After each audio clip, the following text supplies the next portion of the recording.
Bonjour et bienvenue à tous. Les ruptures et les divorces peuvent être de véritables épreuves dont tout le monde ne se remet pas facilement.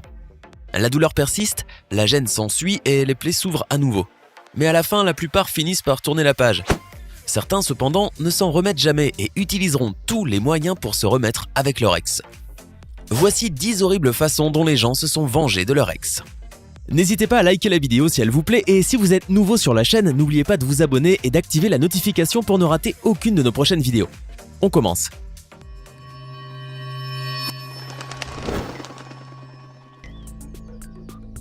En septembre 2018, Chad Hogg a enlevé son ex Cheyenne Lubeck et l'a conduite dans un clubhouse à Sydney en Australie. Il lui a enlevé ses vêtements, l'a attachée à un poteau et lui a rasé les cheveux. 2 jours plus tard, quand Hogg l'a conduite dans un restaurant pour aller chercher de la nourriture, Lubeck a réussi à s'échapper. L'ayant laissé dans sa voiture pendant qu'il allait dans le restaurant, elle a pris son téléphone portable et s'est enfuie vers la brousse, d'où elle a appelé la police. Elle racontera que Hogg ne lui a pas donné ni nourriture ni eau pendant la durée de la détention au clubhouse. Il avait aussi pris des photos de sa tête chauve et s'était moqué d'elle. Elle ne savait pas pourquoi il l'avait emmenée au restaurant mais soupçonnait qu'il voulait la nourrir avant de la tuer. Le pire, c'est que ce n'était pas la première fois que Hogg enlevait Lubeck. Il l'avait déjà fait plus tôt, en juillet, et l'avait détenue pendant 3 jours au cours desquels il avait tenté de l'étrangler. Même si Lubeck a protesté qu'il pourrait la kidnapper de nouveau, il a bien été arrêté, mais il a surtout été libéré sous caution. Berlina Wallace de Bristol a versé de l'acide sulfurique sur son ex-petit ami, Mark Van Dongen, aux petites heures du 23 septembre 2015. Cette attaque a défiguré et paralysé l'homme qui a par la suite opté pour l'euthanasie. En plus des brûlures graves, l'une des jambes de Van Dongen a dû être amputée.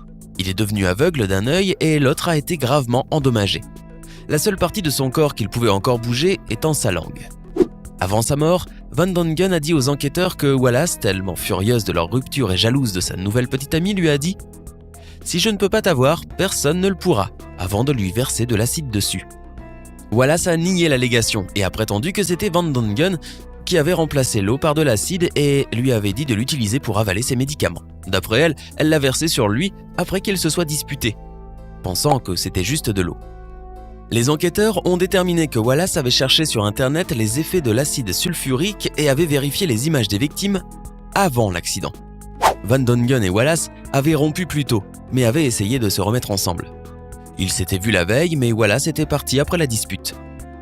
Elle est ensuite revenue chez Van Dongen à 3h du matin et l'a aspergé d'acide. Mark détestait sa nouvelle apparence et n'arrivait pas à accepter son état de paralysie. Il s'est donc rendu en Belgique pour être euthanasié 15 mois plus tard. Et Wallace a été accusé de meurtre. Le docteur Mary Kay Brewster de Monterey en Californie était tellement en colère suite à son divorce qu'elle a commencé à envoyer des messages insultants à son ex-mari pour ensuite avoir une violente altercation avec la nouvelle femme qu'il voyait. Pour ne rien arranger, Brewster et cette femme travaillaient dans le même hôpital. Alors que Brewster avait réussi à empoisonner les plantes de la femme, elle avait de plus grands projets pour son ex-mari. En novembre 2015, elle est entrée par effraction dans la maison de son ex-mari alors qu'il était en vacances et a laissé un python dans sa chambre. Pour s'assurer que le reptile ne meure pas de faim, prévoyante, elle a laissé également 3 rats. L'homme, phobique des serpents, n'a jamais eu l'occasion de voir le python, parce que la femme chargée d'arroser les plantes de la maison a appelé le bureau du shérif local après avoir trouvé un rat sur son lit. L'adjoint, arrivé pour capturer un rat, s'est finalement retrouvé nez à nez avec le python. Un seul rat a été trouvé dans la maison. Il semblerait donc que le python avait déjà mangé les 2 autres. La fin de l'histoire ? Brewster a été condamné à 180 jours de prison en janvier 2016. En août 2018, Elizabeth James de Lawrence en Caroline du Sud a tenté de se venger de son ex-petite amie en privant son chien de nourriture dans l'idée de le faire mourir. Heureusement, le chien a été sauvé à temps. Le mastif affamé était si faible qu'il ne pesait plus qu'à peine 23 kg au moment où il a été sauvé. Ses os et sa cage thoracique étaient visibles à travers sa chair et les asticots se nourrissaient déjà de sa peau. Le petit ami d'Elizabeth avait laissé son chien avec elle après leur rupture. Elle a nourri ses propres chiens, mais pas celui de son ex. Elle l'a même enchaîné à l'extérieur de la maison où il a finalement été trouvé par un passant qui a immédiatement appelé les services vétérinaires. Le 14 septembre 2017, Joshua Thomas Brickert est entré par effraction dans la maison de son ex à Phoenix en Arizona et l'a attendu avec une arme. Il n'avait pas l'intention de la tuer, mais juste de lui faire peur. Il a également planqué du matériel de drogué afin qu'il puisse prétendre plus tard qu'elle ne pouvait pas s'occuper de leur enfant. Pour une raison quelconque, il a aussi tiré dans la tête de son chien. Ce dernier n'a pas été tué et s'est enfui immédiatement. Seulement, Brickert l'a poursuivi et l'a poignardé jusqu'à ce qu'il meure. Ensuite, il a jeté son corps dans une benne à ordures. Les voisins ayant entendu le bruit des coups de feu ont alerté la police qui a plus tard arrêté Brickert pour le cambriolage et la fusillade. Dans le comté de Paulding, en Géorgie, aux États-Unis, Adrienne Satterley a incendié sa maison après qu'un tribunal lui ait ordonné de la remettre à son ancien mari dans le cadre d'un règlement de divorce. En février 2018, le jour où elle devait remettre la maison, elle empila quelques matelas dans la salle à manger et y mit le feu. Puis, elle a tranquillement quitté la maison pendant qu'elle brûlait. Satterley s'est rendue dans un supermarché d'où elle a appelé le 911 et a expliqué au répartiteur que son chat et sa valise étaient dans son ancienne maison, mais qu'elle ne pouvait les récupérer car elle avait remis les clés à son ancien mari. Elle a ensuite demandé d'envoyer quelqu'un pour les récupérer sans jamais mentionner que la maison était en train de brûler. Toutefois, les pompiers ont quand même été informés de l'incendie, mais entre-temps, il s'est répandu dans le quartier, incendiant 19 autres maisons. 4 maisons ont brûlé et les autres ont subi d'importants dégâts.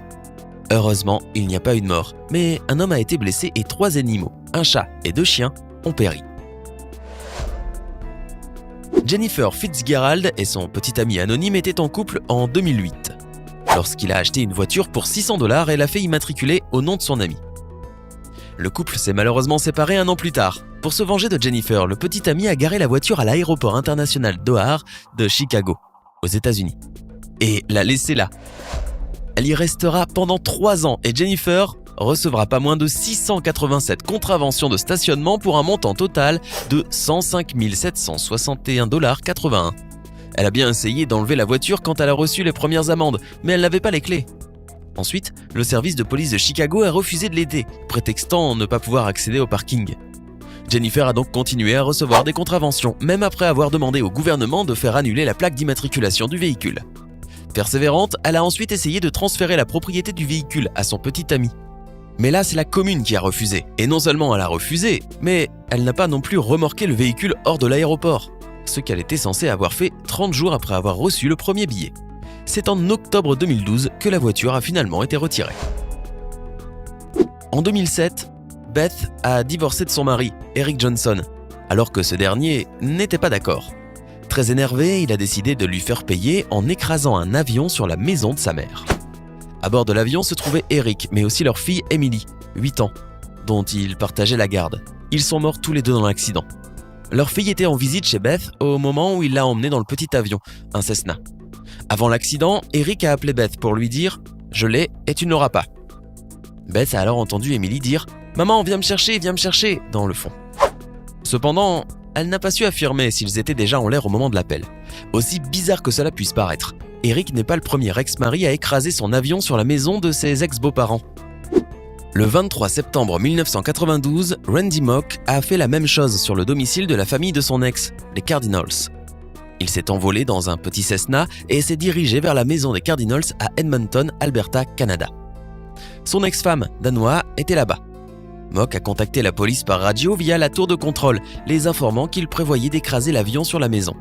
Ensuite, pendant 2 heures, il a fait plusieurs passages à basse altitude au-dessus de l'habitation, faisant des passes et des plongées dangereusement basses. De peur, les Cardinals et leurs voisins ont fini par partir. Mock a été la seule victime quand il a finalement écrasé l'avion, succombant à des fractures du crâne et diverses autres blessures. Brandon Klecker était shérif adjoint au bureau du shérif du comté de Riverside, en Californie, lorsqu'il a rompu avec sa petite amie en 2012. La suite n'est qu'un sinistre complot mal exécuté destiné à la faire arrêter. Klecker est donc monté dans le véhicule de son ex pour y cacher de la drogue. Ensuite, il a incité ses collègues policiers à fouiller cette voiture, leur faisant croire qu'il pensait qu'il y avait de la drogue. Heureusement, ses collègues n'ont pas accepté. Plus tard, l'ex a trouvé le sac de cocaïne sous son siège en cherchant son portefeuille. Après en avoir été informé, le shérif du comté de Riverside avait Klecker dans le collimateur. Le fait que celui-ci avait continuellement encouragé ses collègues à fouiller ce véhicule faisait de lui un suspect parfait. Les services du shérif ont aussi découvert qu'il harcelait le nouveau petit ami de son ex. Klecker s'étant rendu chez lui avec une arme. Lors d'un autre incident, Klecker l'a suivi en ville et a essayé de se battre avec lui. Cet adjoint indélicat a finalement été licencié en 2013. C'était 10 horribles façons dont les gens se sont vengés de leur ex. Laquelle de ces façons vous a le plus choqué? Faites-le nous savoir dans les commentaires. Hey, c'est tout pour aujourd'hui. Si vous avez aimé la vidéo, n'oubliez pas de la liker et de la partager avec vos amis. Et si vous êtes nouveau sur la chaîne, n'oubliez pas de vous abonner et d'activer la notification. Bye bye!